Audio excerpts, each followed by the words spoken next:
another edition of the Movie Kit Happy Hour.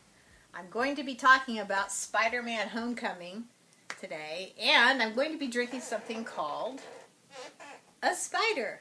Now, wait a minute, you say, that looks like a milkshake, Kit. What is that? Actually, in Australia, where I lived for 4 months when I graduated from college, and so I feel this is appropriate, in Australia they call floats, which is what this is, a spider. So I thought in honor of Mr. Spider-Man here, I would drink something called the Spider. It's rum and Coke and ice cream. So, yay!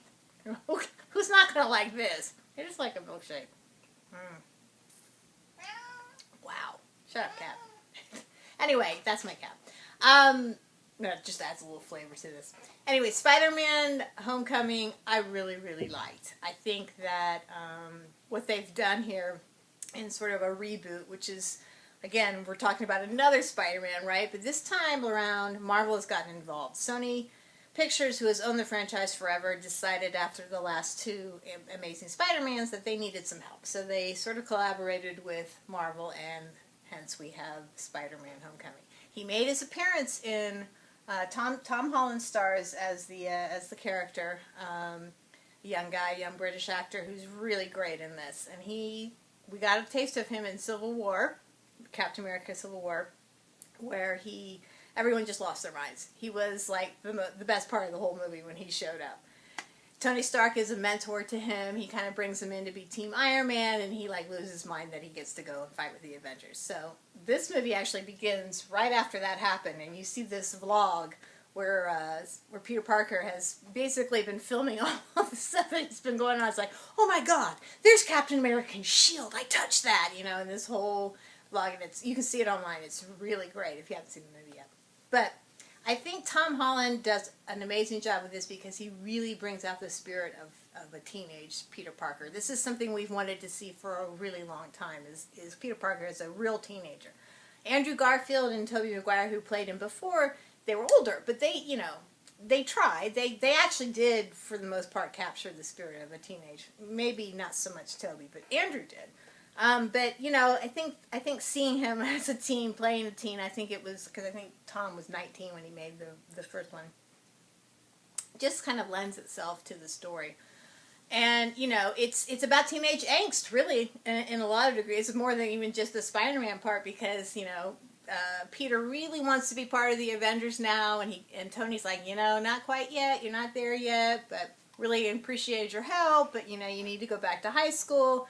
And so, how do you do that? You've been flipping around, fighting Blackwidow and Falcon and all these people, and you have to go back to high school? Actually, he didn't fight Blackwidow because she's Team Iron Man.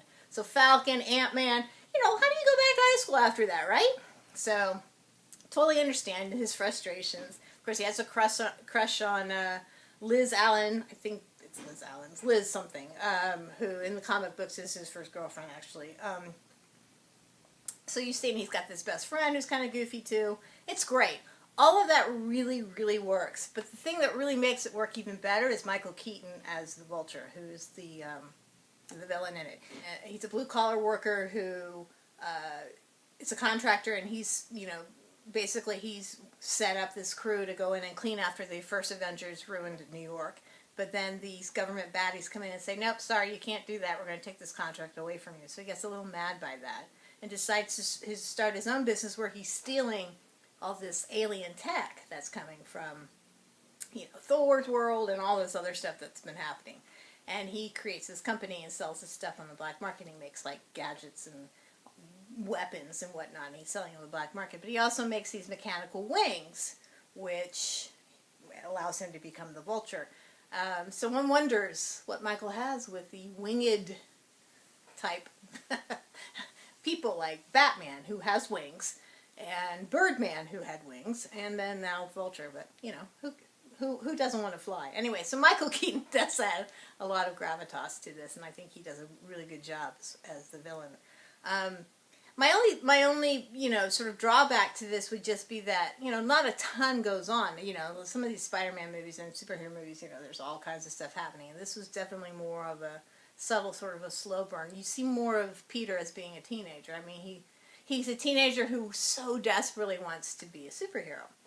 So he goes out and looks for stuff so that he can save people, and that's, you know, that's a little harder to grasp onto than some of the other ones. However, I think he did a great job, and I really, like I said, I really enjoyed this. I'm going to give a shout out to Andrew Garfield, though. Still, right now, he's still my favorite Spider-Man. I feel like he's encapsulated the entire package. So, while Tom was great at the teenage stuff, he didn't really have a whole lot of pathos. He didn't have a whole lot of sadness. Tobey Maguire, on the other hand, is also good as Spider-Man. He was always sad. It's like Mr. Mopey Man with big sad eyes. So, you know, he didn't get a chance to be funny. Garfield does all of it. He's super funny in it. He's so charismatic and so cute. And he and Emma Stone are, like, unbelievable together in that. So, at this point in time, Andrew's still my favorite. However, I have a lot of faith in Tom. I think moving forward. I mean, I would have loved to have seen Andrew continue the part, but that's okay. I am definitely embracing Tom, and I think moving forward, he's going to probably be able to show off some of those more sad moments that happened to Spider-Man and Peter Parker, because a lot of stuff happens to that guy. So I think he'll be able to do that. Anyway, fun movie, a lot of fun, and I think a sort of refreshing reboot to the franchise. So go see it. If your movie theater has spiders, order one. They won't. The recipe for this will be at the end of this, so you'll get to know how to make your own spider. But definitely go see Spider-Man Homecoming and have fun at the movies. Bye.